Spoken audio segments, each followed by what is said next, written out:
नमस्कार, बहुत स्वागत है आपका। साल का पहला सूर्य ग्रहण लगने जा रहा है और ये सूर्य ग्रहण कब लगेगा, सूतक काल मान्य होगा या नहीं, कौन से ऐसे कार्य हैं जो नहीं करना चाहिए, चलिए जानते हैं विस्तार से। जब सूर्य और पृथ्वी के बीच चंद्रमा आ जाता है तो चंद्रमा की परछाई पृथ्वी पर पड़ती है, तो इसे सूर्य ग्रहण कहते हैं। क्योंकि ज्योतिष शास्त्र में जो सूर्य ग्रहण है वो महत्वपूर्ण खगोलीय घटना के तौर पर देखा जाता है और मान्यता है कि सूर्य ग्रहण जब भी लगता है तो इसका प्रभाव पूरे वर्ल्ड में यानी कि देश दुनिया में पड़ता ही पड़ता है। और इस बार साल का जो पहला सूर्य ग्रहण है 20 अप्रैल 2023 गुरुवार के दिन लगेगा। इस सूर्य ग्रहण का समय सुबह 7:04 से भारतीय समय के अनुसार दोपहर 12:29 तक है। भारत में यह सूर्य ग्रहण नज़र नहीं आएगा और इस सूर्य ग्रहण में सूतक काल भी है, जो कि सूर्य ग्रहण से पहले 12 घंटे पहले लग जाता है। तो अगर हम दृक पंचांग की माने तो सूर्य ग्रहण भारत में नज़र नहीं आएगा, जिस कारण भारत में सूतक काल भी नहीं लगेगा। तो सूर्य ग्रहण का असर जहां पड़ने वाला है उन देशों में ऑस्ट्रेलिया, फिलीपींस, न्यूजीलैंड, दक्षिण महासागर है। तो ज्योतिष के अनुसार इस साल लगने वाला ये पहला सूर्य ग्रहण कुछ राशियों को भी प्रभावित करेगा, उसके बारे में भी हम आपको बताएंगे। हालांकि ये सूर्य ग्रहण आंशिक है, लेकिन सूतक काल इसका मान्य नहीं होगा भारत में। पर जहां दिखेगा वहां तो लगेगा, पर भारत में मान्य नहीं होगा। लेकिन कुछ सावधानियां आपको हर हाल में बरतनी है, चाहे आप भारत में हो या फिर कोई भी देश में हो, दुनिया के किसी भी कोने में हो। तो जैसे क्या करें कि आपके जीवन में कष्ट ना हो। देखिए, ग्रहण शुरू होने से पहले आप शुद्ध रहें। अब चूंकि भारत में रात में रहेगा तो आप पूर्णतया शुद्ध ही रहिएगा। और इस समय आप अगर संभव हो तो मंत्र जप करें। आप गायत्री मंत्र पढ़ सकते हैं, ओम आदित्याय नमः का जप कर सकते हैं, आप महामृत्युंजय मंत्र जप कर सकते हैं। आपने गुरु दीक्षा ली है तो वो मंत्र जप कर सकते हैं, या नहीं कुछ समझ में आए तो नमः शिवाय का जप कर लें। ग्रहण काल में इष्ट देव या देवी की पूजा अर्चना करना, पूजा नहीं मंत्र जप करना शुभ है, पूजा आप नहीं कर सकते। अब सूर्य ग्रहण है तो दान भी बहुत शुभ फल मान देता है।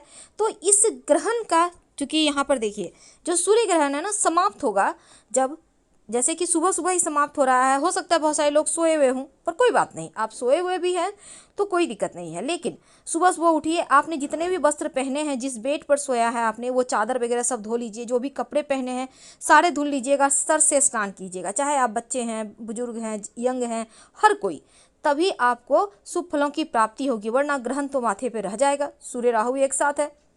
ग्रहण काल के समय आप एक दिन पहले ही, जैसे कि शनिचरी अमावस्या तो शनिवार के दिन ही आप रात में जैसे खा पी तो लीजिएगा ही। अब खाने पीने की जितनी भी वस्तु है आपके घर में, दूध है, दही है, पनीर है, मिठाई है, सब में तुलसी के पत्ते डाल कर रख दीजिएगा, ताकि ग्रहण का दुष्प्रभाव आपके खाने पर ना पड़े। ग्रहण के समय कुछ ऐसे कार्य हैं जो भूल कर भी नहीं करना चाहिए, नहीं तो नकारात्मक ऊर्जा परेशान करती है। आप भारत में हैं या भारत से बाहर हैं, क्योंकि हर देश का टाइम अलग चलता है। तो इस समय कोई भी शुभ कार्य ना करें, जैसे कि कोई बढ़िया डील करना आप चाहते हैं वो ना करें। किसी तरह का कोई मांगलिक कार्यक्रम की रूपरेखा बना रहे हैं उसको ना करें। ग्रहण के समय सुई में धागा भी नहीं डालना चाहिए। आंखों पर कहा जाता है इसका प्रभाव पड़ता है और आंखें कमजोर हो सकती है। खासकर जो प्रेग्नेंट महिलाएं हैं उनको तो बहुत संभल के रहना है। ग्रहण के समय भोजन मत बनाइए और ना ही सब्जी काटिए, न छीलिए। चाकू, छुरी, कैंची, चलनी, सुई, कील, इन सभी चीज़ों को दूर हटाकर पहले से रख दें। ग्रहण के वक्त भोजन भी नहीं करना चाहिए। ग्रहण के समय जो प्रेग्नेंट महिलाएं हैं वो ताला चाबी भी नहीं खोलेंगी और ना ही सूर्य की रोशनी में आएंगी, घर से बाहर भी नहीं निकलेंगी। निकलना हो तो बहुत ज़्यादा ढककर खुद को कवर करके निकले और साथ ही खूब मंत्र जप करें। इसमें तिनके भी मत तोड़िएगा, किसी भी तरह का पत्ते तिनके तोड़ना। आप फल भी नहीं काट सकती हैं, कोई काट के दे तो खा लीजिए, या खुद से आप समूचा खाना चाहती हैं तो खा सकती हैं। तो ग्रहण के दुष्प्रभाव से बचे रहेंगे। खासकर प्रेग्नेंट महिलाओं को ज़्यादा ध्यान रखना है और ग्रहण के समय यात्रा भी नहीं करना चाहिए, यात्रा से बचना चाहिए, तब जाकर ग्रहण का दुष्प्रभाव आपको आपके ऊपर नहीं लगता है। नहीं पड़ता है। तो ये तो सिंपल तरीके से है। लेकिन कुछ ऐसे कार्य हैं जिसको भी नहीं करना, जैसे कि हमने कहा भोजन नहीं करना चाहिए, भोजन करने से परहेज करना है। और ग्रहण के समय नए कार्य की शुरुआत ना करें, ना ही मांगलिक कार्य करें। इस समय नाखून मत काटिए, कंघी मत कीजिए, सोना भी नहीं चाहिए। और साथ ही ग्रहण के प्रभाव से बचने के लिए पके हुए भोजन में तुलसी के पत्ते तो डाल ही देंगे, घर में जो पूजा स्थान है वहाँ के भी मंदिर के दरवाजे को बंद कर दें या पर्दा डाल दें। ग्रहण के समय आप दान कर सकते हैं, ग्रहण का दुष्प्रभाव से बचेंगे। नहीं तो अगले दिन सुबह स्नान वगैरह करके दान कर दें। और वस्त्र जरूर बदलें, ग्रहण समाप्त होने के बाद घर की सफाई करें, घर में गंगा जल का छिड़काव करें और साथ ही घर के मंदिर में भी गंगा जल छिड़कें। क्योंकि इस बार का ग्रहण बहुत ज़्यादा पावरफुल तो है, लेकिन भारत में दिखाई नहीं दे रहा, बाकी देशों में दिखाई देगा। तो ग्रहण के समय कुछ ऐसी गलतियां हैं जिसे आपको करने से बचना चाहिए, वरना आंखों की रोशनी आपकी कम हो सकती है, आंखों पर दुष्प्रभाव पड़ सकता है। इसका भी ध्यान रखना है आपको। जो सूर्य है सभी ग्रहों का राजा है, पिता और आत्मा का कारक है। और सूर्य ग्रहण की शुभ स्थिति इस समय को नहीं माना जाता, इसलिए कहा जाता है कि ग्रहण लगने पर सूर्य पीड़ित हो जाता है और शुभ फल नहीं दे पाता। तो जो वृषभ राशि वाले हैं, ये ग्रहण आपके लिए बहुत अच्छा रहने वाला है।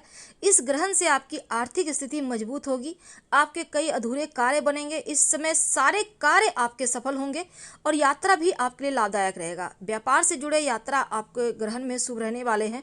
प्रॉपर्टी में निवेश करेंगे तो बढ़िया है, आपके लिए लाभकारी सिद्ध होगा। जो कर्क वाले हैं उनके लिए भी ग्रहण का सुप्रभाव पड़ने वाला है। कार्यों में सफलता मिलेगी, मित्रों से लाभ होगा, कार्यस्थल पर समाज में आपका मान सम्मान यश बढ़ेगा और ये ग्रहण आपके भाग्य को मजबूत करेगा। आप अपनी योग्यता को साबित करेंगे, आगे बढ़कर तमाम चुनौतियों का समाधान हो जाएगा और तमाम जिम्मेदारियां बढ़ेंगी। हालांकि उच्चाधिकारियों का सपोर्ट भी मिलेगा।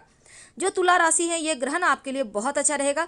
कार्यस्थल में लाभ होने की संभावना है, नौकरी में कई अच्छे अवसर मिलेंगे और अगर पार्टनरशिप में काम करते हैं मुनाफा होने की प्रबल संभावना इस समय बनती है। इस समय अपने काम को लेकर कार्यस्थल पर एक अलग पहचान आपकी बनेगी। अपने कड़ी मेहनत से आप अपने लक्ष्य को प्राप्त करेंगे।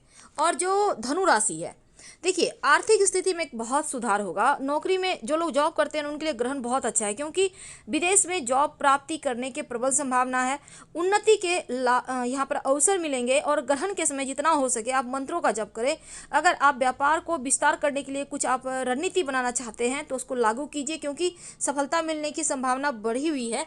तो आप 4 राशियों के लिए ये ग्रहण बहुत अच्छा है। तो बाकी राशियों पर भी ऐसा नहीं है कि बहुत बुरा प्रभाव रहेगा। इसके बारे में हम जल्द ही वीडियो ला रहे हैं, सबके बारे में विस्तार से बताएंगे। लेकिन इन 4 राशियों के लिए बहुत खूबसूरत है ये ग्रहण। तो ऐसे में आप